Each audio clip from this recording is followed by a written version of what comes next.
देखिए हर किस्म का सिनेमा होता है, कुछ मनोरंजन के लिए होता है, कुछ डरावना जो हॉरर फ़िल्म के लिए होता है, कुछ गानों के लिए होता है। इसको और ज़िंदा रखने की ज़रूरत नहीं है, वो सिग्नेचर कर दी और जो इसके इनिशियल रिव्यूज़ आए हैं वो बहुत कमाल के हैं।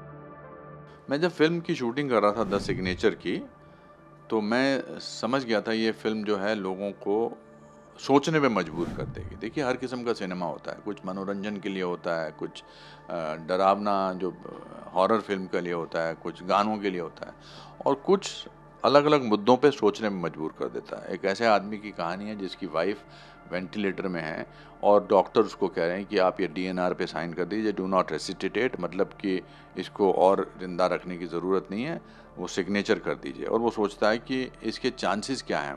अपनी डॉक्टर से पूछता है, वो कहते हैं कि भई हम तो कभी भी नहीं कह सकते कि चांसेस नहीं है। तो फिर कहता है कि मैं इसे कैसे साइन कर दूँ? तो उसको ज़िंदा रखने के लिए, उसको उस मशीन को ज़िंदा रखने के लिए पैसे देते जाना है।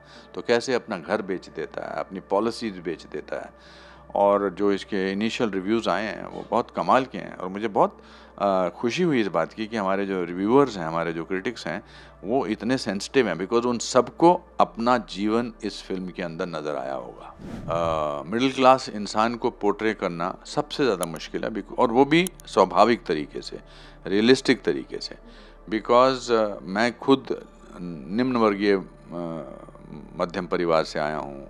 मैंने जब भी कभी खोसला का घोंसला किया है, सलाखें की हैं, सारांश की है, डैडी की है, बहुत सारी ऐसी फ़िल्में जो मैंने संसार की है, उसमें मैंने मध्यम वर्गीय परिवार के कैरेक्टर को पोर्ट्रे करने की कोशिश की है, क्योंकि मैं उनके प्रॉब्लम्स को जानता हूँ और समझता हूँ। इसलिए उनका आइडेंटिफ़िकेशन भी ऑडियंस के साथ बहुत होता है। अब हम इस तरह की फ़िल्में बना सकते हैं जो रियलिज़्म पर आधारित हों और वो ज़्यादा छूती हैं। अब मैं 540 फ़िल्में कर चुका हूँ, ये मेरी 525वीं फ़िल्में हैं।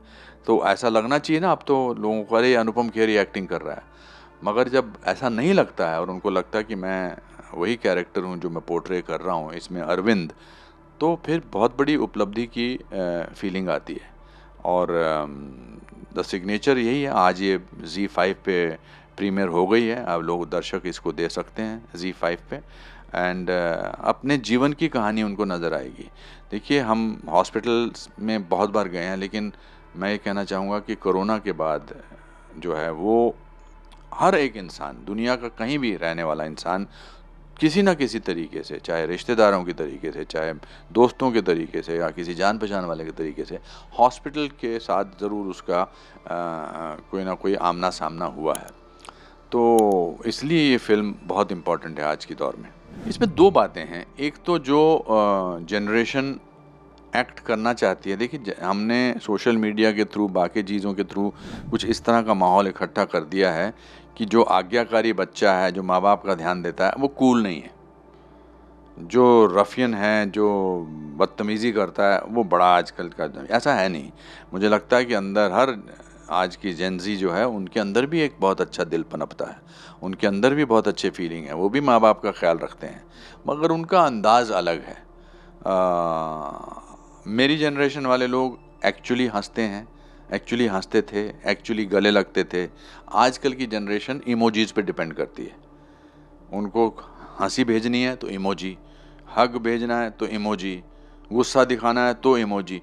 तो जब तक एक्चुअल फीलिंग, भावना नज़र ही नहीं आती है, तब तक कैसे होगा? बट इसके बावजूद इसीलिए तो ऐसी फ़िल्में बनती हैं, ये भी तो समाज से ही निकली हुई हैं।